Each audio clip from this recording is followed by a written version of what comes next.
kita akan mencapai cita-cita para leluhur bangsa kita. Bangsa yang gemah ripah loh jinawi, toto tentrem kertoro harjo. Bangsa yang baldatun, tojibatun, warobun gofur. Bangsa di mana rakyat cukup pangan, cukup sandang, cukup papan.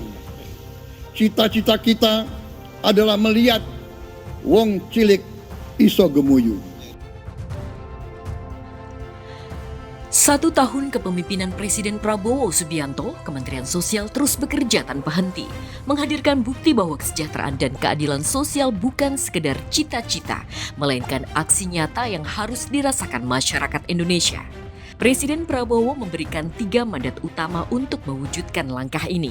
Pertama, data tunggal sosial dan ekonomi nasional atau DTSEN sebagai fondasi penyaluran bantuan sosial yang akurat dan transparan. Kedua, sekolah rakyat sebagai jembatan bagi anak-anak prasejahtera menuju masa depan yang lebih cerah.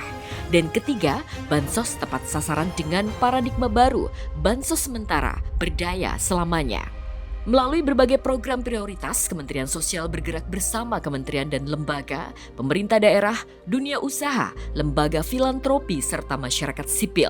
Tujuannya satu, mempercepat penurunan kemiskinan, memastikan setiap bantuan sampai ke tangan yang berhak, dan menjamin bahwa setiap warga negara mendapat perlindungan sosial yang layak dan bermartabat.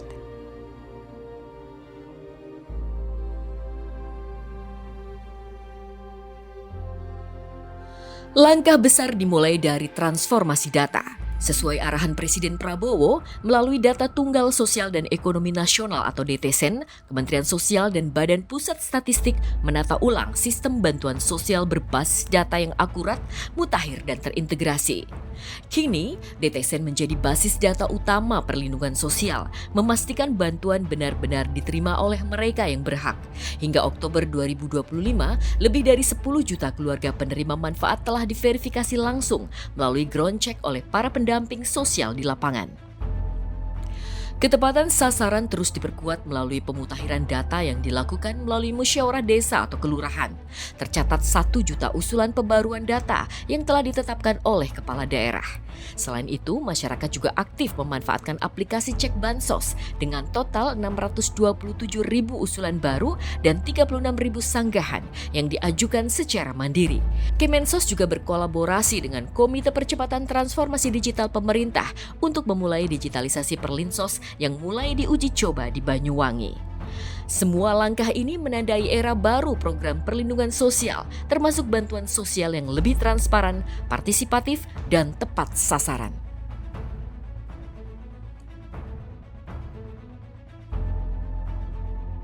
Selaras dengan gagasan Presiden Prabowo Subianto, Sekolah Rakyat hadir sebagai langkah nyata pemerintah untuk memutus rantai kemiskinan melalui pendidikan. Sekolah Rakyat merupakan sekolah gratis berasrama yang diperuntukkan untuk anak-anak yang berasal dari keluarga desil 1 dan 2 pada DTSEN.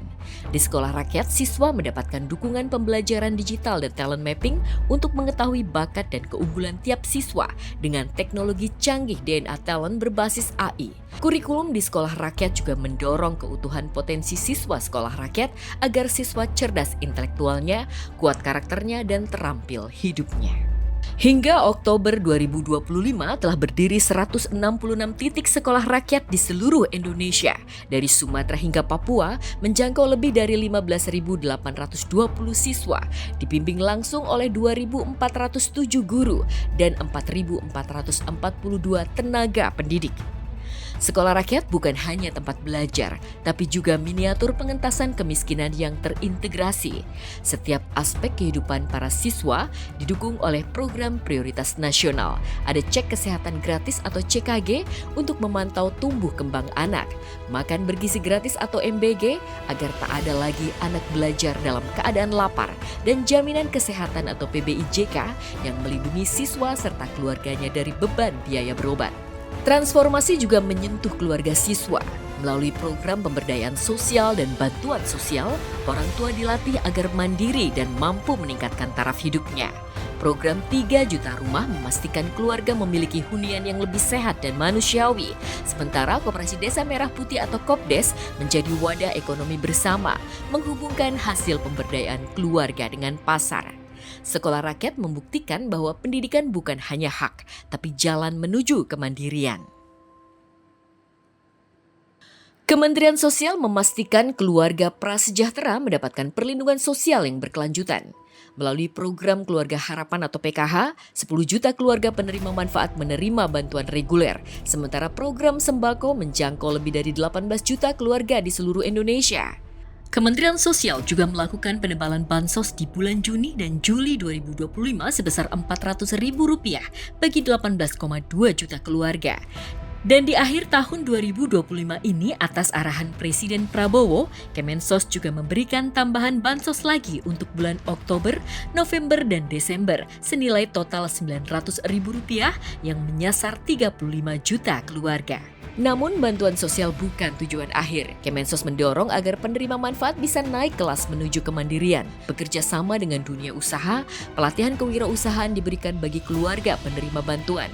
Hasilnya sepanjang akhir tahun 2024 hingga 2025, lebih dari 77.339 keluarga berhasil graduasi dan 784 rumah sejahtera terpadu berhasil dibangun untuk hunian keluarga yang lebih layak.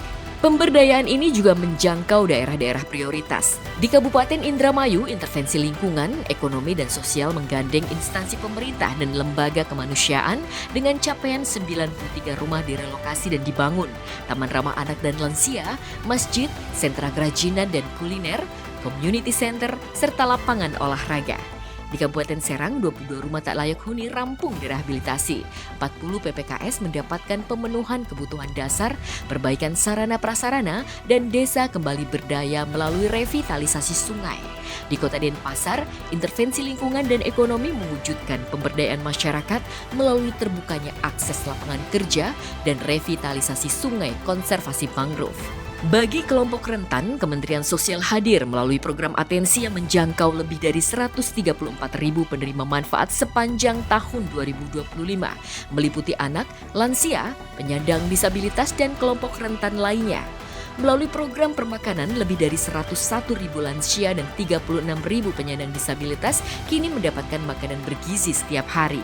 Sementara itu, 270.000 anak yatim piatu atau YAPI menerima dukungan agar tetap sehat, bersekolah, dan tumbuh dengan masa depan yang lebih baik. Sepanjang akhir tahun 2024 hingga 2025, Kemensos juga menyalurkan 5.257 alat bantu aksesibilitas untuk mendukung kemandirian penyandang disabilitas di seluruh Indonesia. Sebagai wujud nyata keberhasilan program dalam mendorong kemandirian sosial dan ekonomi, sejak akhir 2024 hingga 2025, tercatat 5.031 penerima manfaat program atensi telah berhasil mengembangkan usahanya secara mandiri. Kemensos juga mengembangkan care ekonomi dengan melibatkan anak-anak muda sebagai caregiver, memastikan lansia dan kelompok rentan mendapatkan pendampingan yang penuh kasih. Sepanjang akhir 2024 sampai dengan 2025, lebih dari 347.000 warga terdampak telah menerima bantuan logistik tanggap darurat. Santunan bencana alam disalurkan untuk 9.447 orang dan sebanyak 1.078 orang menerima santunan bencana sosial non-alam untuk pemulihan ekonomi. Di lapangan, Tagana dan pilar-pilar sosial terus menjadi garda terdepan dalam misi kemanusiaan. Kemensos juga memperkuat kompetensi dan kesejahteraan para pekerja dan pendamping sosial, memastikan mereka tetap tangguh dalam menjalankan tugas kemanusiaan di seluruh Indonesia. Sepanjang tahun 2025, Kementerian Sosial melalui Pusat Pendidikan Pelatihan dan Pengembangan Profesi atau Pusdiklat Bangprof, Balai Pendidikan Kesejahteraan Sosial bersama Poltekesos mencatat sederet capaian signifikan dalam peningkatan kapasitas SDM kesejahteraan sosial. Sebanyak 461 pelatihan ASN dan 1.705 pelatihan non-ASN telah digelar di berbagai daerah. Tak hanya itu, ada 79 program pengembangan profesi, 7.168 sertifikasi SDM kesejahteraan sosial, serta 1.795 akreditasi lembaga kesejahteraan sosial yang berhasil diselesaikan. Sepanjang setahun ini, Kementerian Sosial juga melaksanakan pelatihan pemberdayaan masyarakat untuk 11.610 orang. Kementerian Sosial terus menunjukkan komitmennya dalam mewujudkan tata kelola pemerintahan yang transparan, akuntabel, dan berorientasi pada hasil. Hal ini tercermin dari berbagai capaian kinerja yang membanggakan sepanjang tahun 2024. Dalam hal kualitas kebijakan, Kemensos meraih indeks 96,64 dan dianugerahi penghargaan Makarti Bakti Nagari dari Lembaga Administrasi Negara atau LAN. Di bidang pengelolaan sistem jaringan dokumentasi dan informasi hukum, Kemensos mencatat nilai 99 dan berhasil memperoleh penghargaan Eka Acalapati. Kinerja manajemen sumber daya manusia juga menunjukkan prestasi. Pada Anugerah Manajemen ASN tahun 2024, Kemensos meraih peringkat 1 untuk kategori pengelolaan kompetensi dan pengelolaan kinerja, serta peringkat 2 untuk kategori indeks implementasi NSPK Manajemen ASN. Sementara itu dalam bidang kinerja anggaran, Kemensos mencatat skor 97,09, menempatkannya sebagai peringkat ketiga tertinggi di antara seluruh kementerian dan lembaga. Kementerian Sosial juga kembali mencatat capaian penting dalam pengelolaan keuangan negara.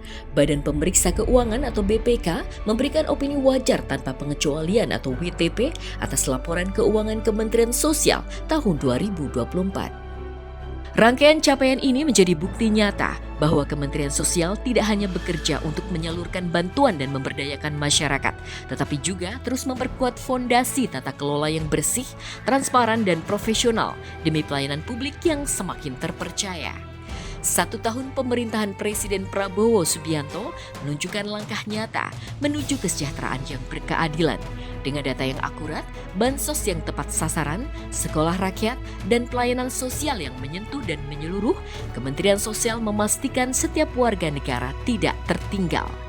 Bersama Presiden Prabowo Subianto, setahun bekerja, bergerak, berdampak. Kementerian Sosial Republik Indonesia selalu ada untuk Indonesia.